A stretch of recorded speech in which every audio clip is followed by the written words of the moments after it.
Tu viens de te faire virer. Ou peut-être que tu sens que ça va arriver. Ce mail bizarre de ton manager, cette réunion planifiée sans ordre du jour, ce silence pesant quand tu passes dans le couloir. Et là, t'as cette boule au ventre, cette honte, cette peur. Tu te demandes déjà ce que tu vas dire à tes proches. J'ai perdu mon travail. Ces 5 mots, ils te terrorisent. Parce que dans ta tête, licenciement égale échec, licenciement égale rejet, licenciement égale t'es pas assez bien. Et si je te disais que c'est faux? Et si je te disais que ce moment que tu redoutes pourrait être le meilleur truc qui te soit arrivé depuis des années? Non, je ne vais pas te sortir le fameux « tout arrive pour une raison ». Je vais te montrer quelque chose de plus profond. La vérité sur ce que ton licenciement révèle vraiment. Sur toi, sur le système, sur cette prison dorée dans laquelle tu t'étais enfermé sans même t'en rendre compte. Et crois-moi, ce que tu vas entendre va changer ta façon de voir les choses. Depuis que t'es enfant, on t'a programmé. Travaille bien à l'école, décroche un bon diplôme, trouve un CDI, fais carrière, sois loyal. Et en échange, la sécurité, le respect, l'identité. Tu fais quoi dans la vie? Cette question, elle définit tout. Ton statut social, ta valeur perçue, ta place dans le monde. Et c'est là que le piège se referme. Parce que petit à petit, tu ne fais plus un travail, tu deviens ce travail. Avant, j'étais cadre dans une boîte de société de service. 6 ans de loyauté, 6 ans à dire oui, à rester tard, à manquer les spectacles de fin d'année de mes gosses. Et un mardi matin, on m'annonce que mon poste est supprimé. J'ai eu l'impression qu'on m'arrachait un organe. Pas une fonction, un organe. Tu vois le problème? On a tellement fusionné notre identité avec notre job qu'on ne sait plus qui on est sans. Mais attends, ça devient encore plus tordu. Ce boulot que tu as peur de perdre, ce boulot auquel tu t'accroches, est-ce qu'il te rendait vraiment heureux? Sois honnête.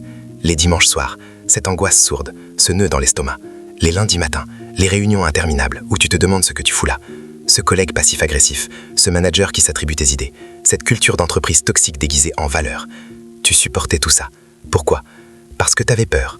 Peur de l'inconnu, peur du vide, peur du regard des autres. Et c'est là que ça devient intéressant. Le licenciement ne crée pas ta souffrance, il révèle celle que tu cachais. Il arrache le pansement d'un coup. Et dessous, il y a une plaie qui était là depuis longtemps. La vraie question n'est pas « pourquoi ils m'ont viré ?»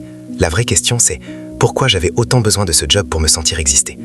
Maintenant, parlons de quelque chose qu'on évite, la vérité sur la relation employeur-employé. Tu penses quoi? Que c'était un partenariat, une famille, une équipe soudée? Non, c'était un contrat, un échange, ton temps contre leur argent, point. Et le jour où l'équation ne leur convient plus, ils te remplacent, comme une pièce défectueuse. Ça fait mal à entendre, mais c'est la réalité. Et le pire dans tout ça, pendant des années, tu as peut-être sacrifié ta santé, tes relations, tes passions, pour une entité qui tu voyais comme un numéro dans Squid Games. Tu connais cette personne qui annule tout pour le boulot, qui répond aux mails à 23h, qui culpabilise de prendre ses congés? Peut-être que c'est toi. Et tu sais quoi? C'est toi qui t'es imposé ces chaînes, toi qui as cru que ta valeur dépendait de ta productivité. Mais attends, ce n'est pas pour te culpabiliser, c'est pour te montrer quelque chose de libérateur. Si ta valeur ne vient pas de ton job, alors perdre ce job ne t'enlève rien. Tu es toujours toi, avec tes compétences, ton expérience, ta personnalité. Le licenciement n'a pas effacé tout ça, il a juste coupé un lien qui, soyons honnêtes, te coûtait peut-être plus qu'il ne te rapportait. Montaigne disait « La plus grande chose du monde, c'est de savoir être à soi. » Et c'est exactement ça. On fuit, on s'agite, on s'accroche à des titres, des statuts, des certitudes, parce qu'on a peur du silence, peur de se retrouver face à soi-même. Le licenciement te force à t'arrêter, à regarder en face ce que tu évitais. Et c'est terrifiant, mais c'est aussi le début de quelque chose. Maintenant, regardons ce que tu as vraiment perdu, ou plutôt de dont tu t'es libéré. Première prison, le temps volé. Calcule avec moi. 8 heures de travail, 1 à 2 heures de transport, 1 heure de préparation. Ça fait 10 à 11 heures par jour consacrées à ton employeur. Sur une vie active de 40 ans, tu donnes environ 80 000 heures à des gens qui peuvent te remplacer en 1 mois. 80 000 heures. C'est énorme, c'est vertigineux. Et pendant ce temps, ta vie défile, tes enfants grandissent, tes parents vieillissent, tes rêves prennent la poussière. Le licenciement te rend ton temps, d'un coup, brutalement. C'est violent, mais c'est aussi un cadeau que tu ne te serais jamais offert. Tu vois où je veux en venir? Deuxième prison, l'identité imposée. Au bureau, tu jouais un rôle, consciemment ou non. Le professionnel sérieux, le type sympa de l'équipe, la fille efficace, le manager accessible. Un masque, ajusté aux attentes, poli par les années. Et à force de porter ce masque, tu as peut-être oublié ton vrai visage. Le licenciement arrache ce masque. Et oui, c'est déstabilisant. Tu te retrouves nu, exposé, mais enfin libre de te demander « Qui suis-je vraiment, en dehors de ce rôle ? Qu'est-ce que j'aime vraiment faire ? Pas pour l'argent, pas pour le statut, juste pour moi. » Beaucoup de gens attendent la retraite pour se poser cette question. Toi, tu as l'opportunité de le faire maintenant, à 30 ans, à 40 ans, à 50 ans. C'est un privilège déguisé en catastrophe. Troisième prison, les relations factices.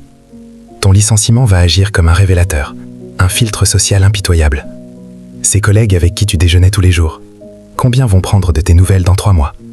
Ces amis du bureau, combien étaient juste des alliés de circonstance ?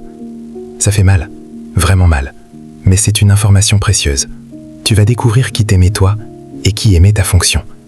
Et ceux qui restent, ceux qui appellent sans raison, qui proposent un café, qui ne te jugent pas, ceux-là, ce sont tes vrais. Garde-les précieusement. Le licenciement fait le tri que tu n'osais pas faire. Soyons clairs, je ne suis pas en train de te dire que tout va bien, que tu devrais sauter de joie, que c'est facile. Non, un licenciement, ça fait mal. Vraiment. Tu te sens triste, perdu, amer, nul. Ils ne t'ont pas viré parce que tu es nul. Ils t'ont viré parce que ça a rangé leur compte. Alors arrête de porter leurs décisions comme un jugement sur ta valeur. Le licenciement, c'est un deuil. Tu fais le deuil d'une routine, d'une sécurité, d'une version de toi-même. Et comme tout deuil, ça prend du temps. Mais le vrai problème, c'est beaucoup de gens restent bloqués dans une phase, souvent la colère ou le déni.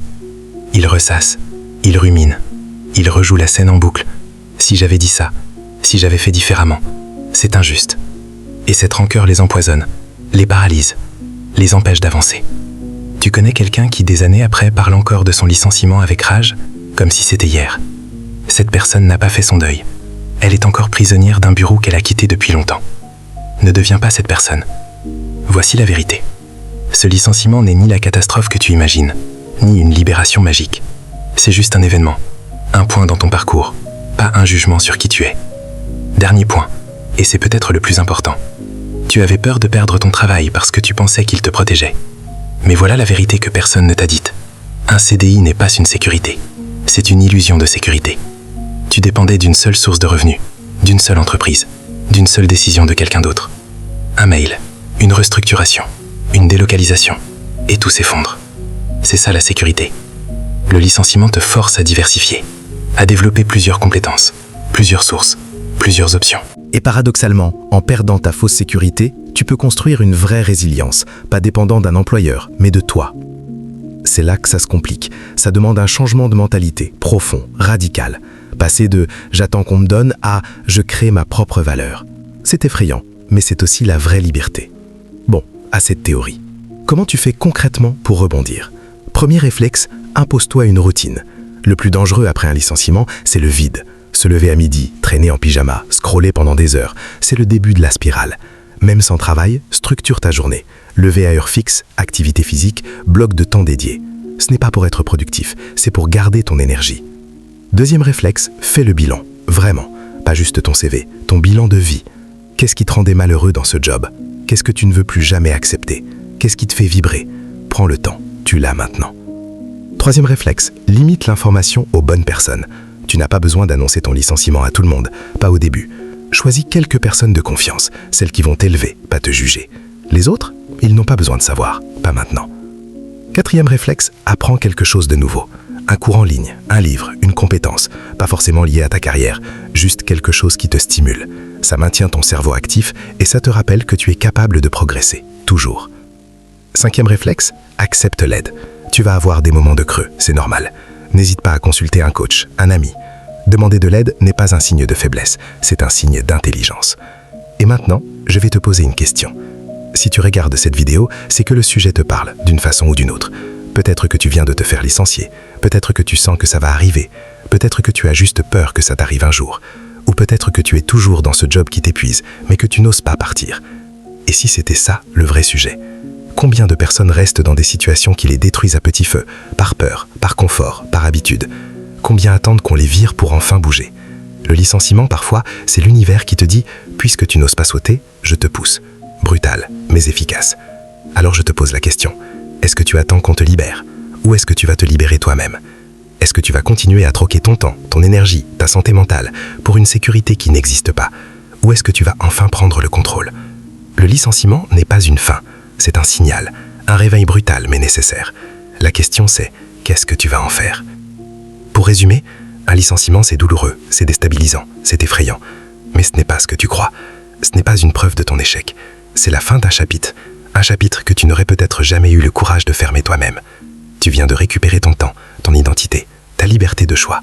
Maintenant, tu peux reconstruire différemment, en accord avec qui tu es vraiment, pas le personnage du bureau, toi. Et dans quelques années, quand tu regarderas en arrière, il y a de fortes chances que tu te dises « c'est le jour où tout a changé, pas le jour où tu as été brisé, le jour où tu as été libéré ». Si cette vidéo t'a parlé, laisse un like, ça aide la chaîne, et ça me montre que ce sujet vous intéresse. Et abonne-toi si ce n'est pas déjà fait, on explore ensemble ces sujets qu'on n'ose pas toujours aborder. Prends soin de toi, et à très vite.